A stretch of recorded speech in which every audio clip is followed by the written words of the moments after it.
약속의 말씀입니다. 가능하신 분들 자리에 일어서셔서 하나님의 말씀을 받도록 하겠습니다. 읽습니다. 시작. 술 취하지 말라. 이는 방탕한 것이니 오직 성령으로 충만함을 받으라. 아멘. 하나님께서 우리에게 주신 약속의 말씀입니다. 지난주 우리는 참된 축복이란 고난이 없는 것이 아니다 라는 말씀을 드렸습니다.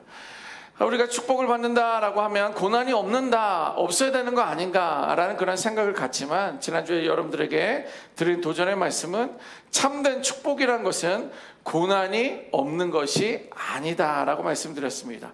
왜냐하면 고난 중에도 기쁨과 평안을 누릴 수 있는 능력이 우리들에게 주어지기 때문입니다. 이 능력은요, 성령 안에서 주어지는 그러한 기쁨과 능력입니다.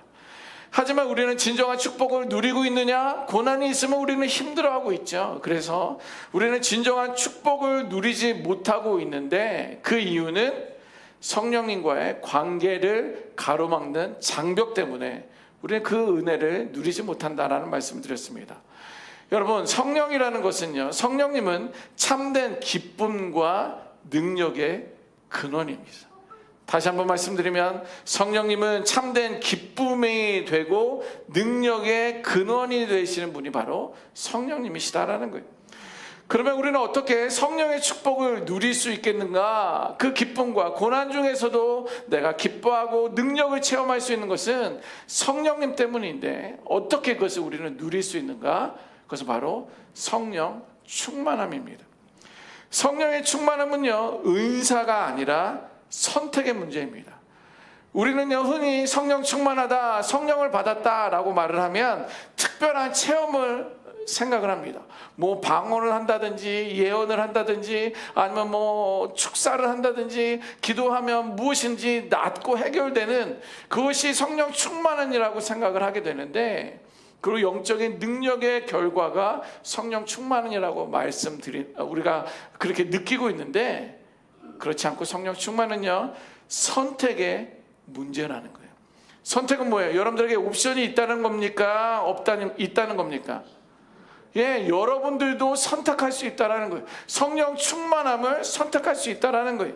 자, 보세요. 오늘 본문은요, 술 취하지 말라. 이는 방탕한 것이니 오직 성령으로 충만함을 받으라 라고 명령어로 기록하고 있습니다.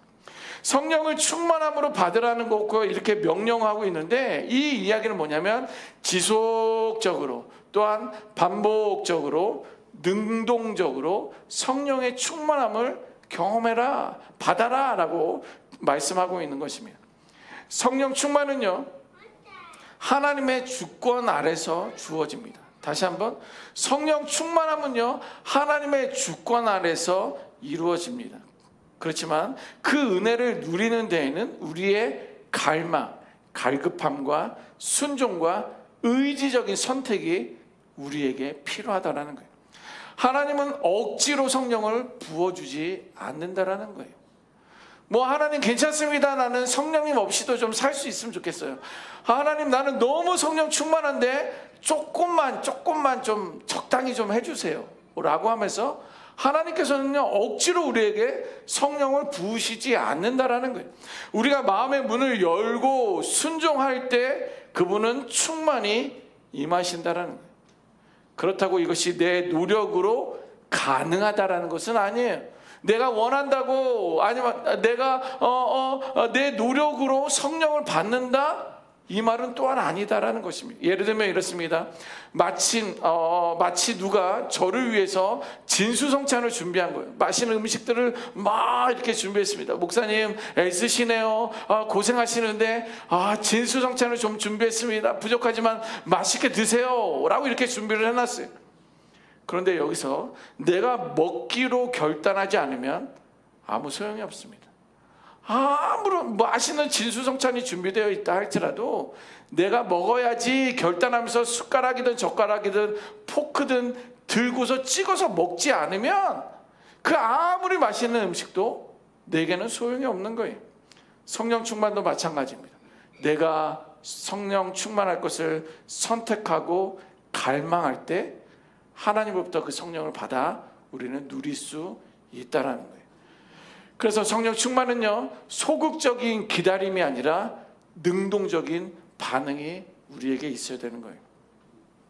충만을 받아라는 말씀은 단순히 기다리라는 뜻이 아닙니다. 성령을 받아라 라고 말했으니까 그래 줄 때까지 한번 기다리자 라고 하면서 소극적으로 기다리는 뜻이 아니에요. 열매가 떨어지기만을 기다려서는 안 됩니다. 지난주에 한 성도님이 살구를 많이 따왔어요. 이야, 이게 웬 살구입니까? 그랬더니 내일이면 새들이 다 따먹을 것 같아서 내가 오늘 다 따왔습니다. 예, 그것이 적극적인 반응이에요. 그래, 좀 더 익을 때까지 기다려보자, 하나님이 주실 때까지 보자 라고 하면 새가 살구를 다 따먹는 것처럼, 파먹는 것처럼 우리 하나님은 억지로 내가 원하지도 않는데 주시지 않는다라는 거예요. 그래서 성령 충만은요, 능동적으로 사모하는 것이 필요합니다. 그리고 성령을 구하는 것이 필요해요. 하나님, 나에게 성령 충만하게 성령을 기름 부어 주시옵소서, 이렇게 구하는 것이 필요하고요. 또 성령님께 나를 내어 드리는 것이 우리에겐 필요합니다. 우리는 매일 매 순간마다 무엇으로 충만할지를 선택하며 살아갑니다. 이게 무슨 말씀이냐면, 여러분들이 스트레스 받을 때를 생각해 보십시오. 여러분들이 스트레스 다 받으시죠? 만병의 근원이 스트레스다라고 하는데, 스트레스 받을 때를 한번 생각해 보십시오. 여러분들은 스트레스를 받을 때 무엇으로 자신을 채우십니까? 어떤 분들은요, 오락을 하거나 중독적인 컨텐츠를 선택을 하는 거예요. 유튜브를 보고 게임을 하고 혹은 드라마 전편 15편 22편 하루 이틀에 걸려서 다 봐버리는 거예요. 스트레스가 있으니까 뭔가 만족을 얻기 위해서 그런 것들을 찾아 헤맵니다. 또 어떤 분들은요, 음식을 막 먹어댑니다. 또 음주를 하게 됩니다. 왜요? 위로를 받고 싶어서 그냥 먹고 마시는 걸로 스트레스를 해결하는 거예요. 스트레스가 왔으니까 내가 먹어야지 마셔야지, 이게 아니라 자연스럽게 먹고 있는 거예요. 자연스럽게 마시고 있는 거예요. 나의 부족한 그 스트레스를 그런 걸로 채우려고 한다는 것이에요. 또 어떤 분은 소비를 하고 쇼핑을 합니다. 충동 구매를 하는 거예요. 한국은 얼마나 온라인으로 그게 잘 되어 있는지 그냥 그것이 24시간 방송이 나와요. 여기 틀어도 저거 틀어도 그거, 얼마나 유혹하는지 그 방송을 좋아하시는 분들이 계시더라고요. 그리고 충동 구매를 하는 거예요. 저거 오더해. 그러면 뭐 5분 남았습니다 여러분, 4분입니다 1분 30초 남았습니다. 그러면 지금 내가 이거를 오더를 안 하면 안 될 것 같은, 어느새 내가 있는 스트레스를 그런 충동 구매를 통해서 해소하려고 한다는 거예요. 혹은 분노하고 불평을 하는 거예요. 어떤 전후 상황도 고려하지 않고 그냥 내뱉습니다. 말로, 표정으로 내가 이렇게 스트레스를 받는 거야, 너는 왜 그거를 몰라? 라고 하면서 이해하고 받아들이기보다는, 설명하려 하기보다는 그것을 분노하고 불평함으로 푼다라는 거예요. 또 어떤 분들은 자포자기예요. 그래, 이건 안 되는 일이야, 나는 끝이야. 나의 동굴로 점점 들어가면서 무기력에 빠지는 분들도 계시다는 거예요. 혹은 무작정 떠나는 거예요. 집도 떠나고 교회도 떠나고 신앙도 떠나고, 될 대로 되라. 여러분, 이러한 것들은 모두가 마음의 빈컵을 세상의 것으로 급히 채우려는 시도라는 거예요. 마음은 비어 있는데 이것으로 어떻게 해서든 채워야 되는데 내가 그것을 세상의 것으로 채우려 한다는 것입니다. 하지만 그것은요, 잠깐의 위로는 줄 수가 있습니다. 그러나 참된 회복과 능력은 줄 수가 없어요.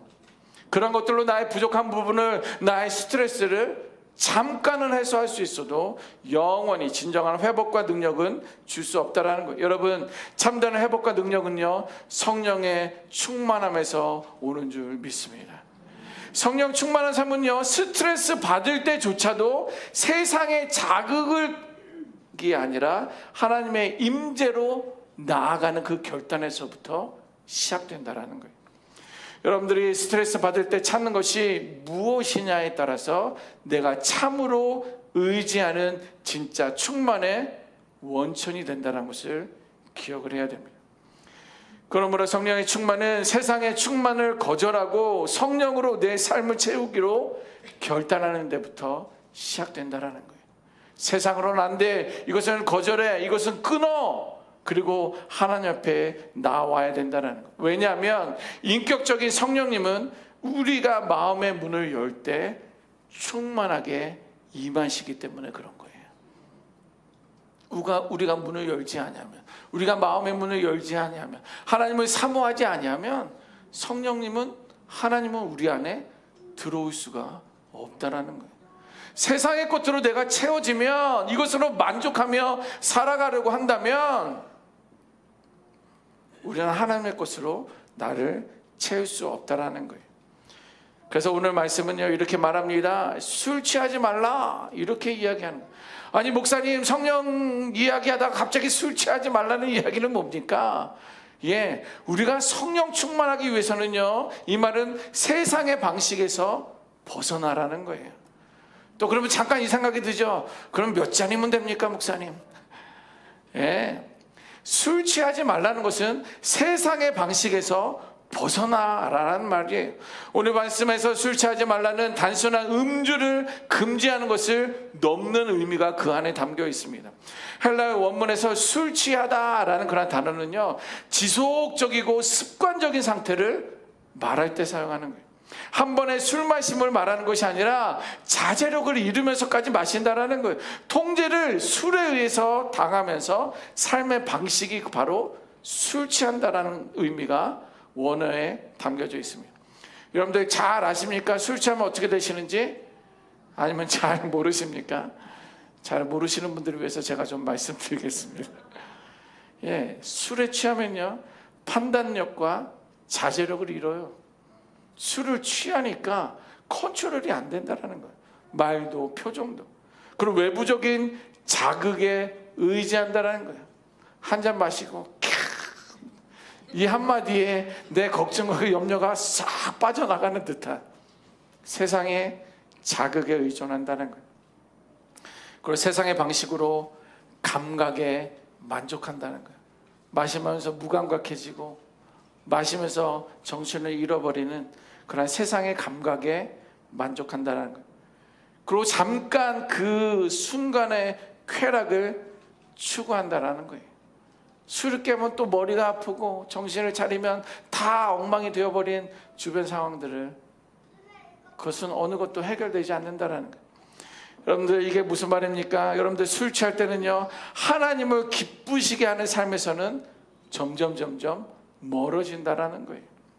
반대로 그러면 성령 충만은 무엇입니까? 우리 안에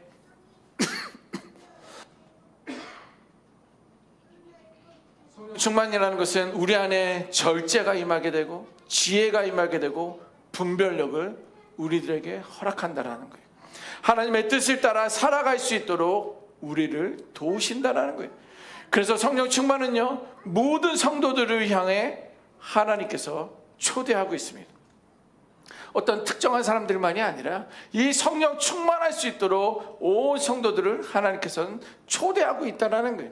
성령 충만한 특별한 사람들만 누릴 수 있는 영적인 특권이 결코 아니라 우리 모든 성도들에게 주어진 하나님의 명령이며 초대인 줄 믿습니다. 즉 우리가 성령 충만에 누리는 길은요, 세상의 즐거움이나 세상의 자극에 마음을 빼앗기는 것이 아니라 하나님의 임재와 음성에 더 민감해지며 주께 다가가는 것을 말하고 있어요. 성령의 충만은요, 은혜로 주어지는 것이에요. 우리의 공로와 우리의 열심으로 성령 충만함을 누리는 것이 아니라 하나님의 은혜로 주어지지만 우리에게는 사모함과 갈급함이 있어야 한다는 것입니다. 그래서 성령 충만은 자동적으로 일어나지 않아요. 시간이 지난다고 우리에게 주어지는 것이 아닙니다. 나 믿음 생활에 10년, 20년, 30년, 40년 모태신앙이 된다 할지라도 자동적으로 내가 성령 충만을 경험할 수 있는 것은 결코 아니라는 거예요. 자, 그러나 하나님께서는 우리가 성령 충만하기를 원하고 계세요. 기꺼이 우리에게 하나님께서는 주시지만 그것을 내가 선택하며 받아들이고 갈망해야 한다는 거예요. 성령을 내가 선택하고 받아들이고 갈망해야 한다는 말은 뭐냐면 마치 내 빈컵을 하나님께 내어드리는 것과 똑같습니다. 하나님은 그 빈컵에 무엇인가를 가득 채우기를 원하시지만 우리는 이 컵을 비워두고 빈컵을 하나님께 내어드려야 되는 거예요. 다른 것으로 차 있는 컵을 비우는 선택이 내게 필요한 거예요. 하나님, 여기는 물로 가득 차 있네요. 나의 욕심으로 가득 채워 있네요. 이것을 붓고 성령으로 채워 주옵소서 라고 하나님께 내어드릴 때 하나님께서는 그에게 그 빈컵을 성령 충만으로 채워주실 줄 믿습니다. 이것이 의지적인 선택이고 신앙의 책임입니다. 그래서 성령 충만을 이렇게 비유할 수 있습니다. 값진 진주를 소유하는 것과 같다라는 거예요. 마태복음 13장 45, 46절 우리가 너무도 잘 아는 말씀인데요. 천국을 값진 진주로 비유하고 있습니다. 제가 읽어보면요. 또 천국은 마치 좋은 진주를 구하는 찾는 어떤 장사와 같으니 극히 값진 진주 하나를 발견함에 가서 자기의 소유를 다 팔아 그 진주를 사느니라. 무엇입니까? 상인은요 매우 값진 진주를 발견합니다. 이 진주 정말 내가 보지도 못한 진주인데 값진데 너무 귀한데? 라고 하면서 이 진주를 찾기 위해서 내 집에 있는 모든 소유를 팔아서 이 진주 하나를 사는 것과 똑같다라는 거예요. 우리 주일학교 찬양에 보면 집 팔고 땅 팔고 냉장고 팔아 내가 그것을 기어이 사고 말 거야 라는 그런 찬양이 있어요. 여러분들 들어보셨는지 모르겠어요. 그게 진주의 값어치라는 거예요. 내 집을 팔아서라도 내 땅을 팔아서라도 내 안에 있는 우리 집에 있는 그 냉장고라 할지라도 김치 냉장고까지도 다 팔아서 이 진주 하나를 사는 게 얼마나 가치 있는지 안다라는 거예요. 이 진주는요 지금 이 땅에서 하나님과 동행하며 누리는 성령 충만함의 삶을 의미하고 있는 거예요. 이 진주만 산다면 내가 가지고 있는 것을 다 팔아서라도 가치가 있는 것이 바로 성령 충만함의 가치와 똑같다라는 거예요. 그럼 여러분들은 뭘 선택해야 하는지 아시겠죠? 여러분들은 무엇을 의지적으로 사모하고 갈급해야 되는지 아시겠죠? 그게 성령 충만이라는 거예요. 세상의 어떤 것과도 바꿀 수 없는 영적인 보화가 성령 충만인 것이고요. 이 성령 충만할 때 우리는 참된 만족을 누리고 기쁨의 원천이 된다는 것입니다. 이제 여러분들은 성령 충만함을 통해서 삶 전체의 질이 바뀌어질 거예요. 성령 충만하지 않았기 때문에 모르겠는데 지금 이제부터 성령 충만함을 받음을 통해 우리는 삶 전체의 질이 바뀌어질 것입니다. 그리고 하나님의 뜻을 분별할 수 있어요. 아하, 이것은 하나님이 원하시는구나, 이건 하나님이 기뻐하시는구나 라는 것을 분별할 수 있고, 이것은 하나님에게서 나온 것이 아니구나 라는 것을 분별할 수 있게 된다는 거예요. 그리고 내가 지금 살아갈 수 있는 힘과 능력을 얻게 될 줄 믿습니다. 지금까지는 그 환경만 열리면, 그 상황만 해결되면 내가 편안하게 좀 안식적으로 살아갈 거라고 생각되었지만 그 문제가 해결돼도 또 다른 문제가 있고 그 문제에 또 집착해도 또 다른 문제가 주어지는 거 여러분들은 다 경험해 보셨을 거예요. 그러나 성령 충만하게 되면 세상을 살아갈 수 있는 힘과 능력을 얻게 될 줄 믿습니다. 자, 그런데 이것은요 한 번의 은혜가 아니에요. 단 한 번에 저에게 주어진 은혜가 아니라 그 은혜는 지속적이고 의도적인 삶의 방향으로 나아간다는 거예요. 오늘 우리는 그 값진 진주를 소유하는 삶으로 우리를 불러주신 줄 믿습니다. 이 말은 단지 값진 진주를 보는 것으로 끝나는 것이 아니라 실제로 그 진주를 소유하며 살아가려는 그런 부르심으로 저와 여러분들을 이 아침에 부르신 자들이에요. 하나님 오늘 이 아침 우리 모두에게 성령의 임재 속에서 기쁨과 능력, 평안한 가득한 삶을 직접 누리고 살아가도록 우리를 부르셨다라는 거예요. 하나님 그렇게 부르셨으면 우리는 그것을 얻고 그것을 누리면 되지 않습니까?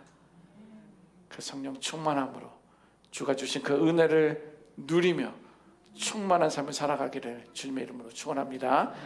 아멘. 기도하겠습니다. 주님, 세상의 술 취함과